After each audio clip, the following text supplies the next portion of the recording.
Magandang araw sa inyong lahat at welcome sa aking channel. Mukhang hindi apektado ang kapamilya aktor na si Paolo Avellino sa mga iniintriga sa kanila ni Kim Joo.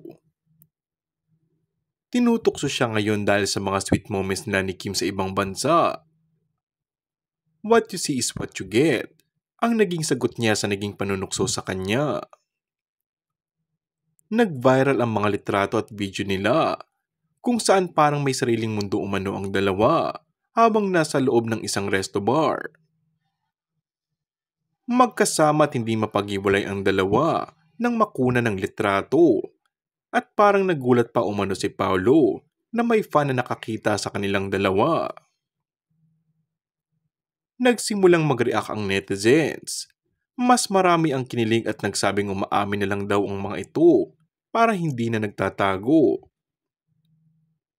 Komento nga ng netizen, ay nagulat naman si Paolo sa picture na booking tuloy. Samantala, sabi nga ni Paolo ay hindi naman daw kasi lahat ay kailangang ipamalita sa social media. May mga personal na bagay na mas magandang panatiling personal na lamang. Kung sa bagay, pareho naman silang single ngayon, kaya walang masama kung sakaling maging totohanan ang kanilang relasyon. And that's all for our today's video.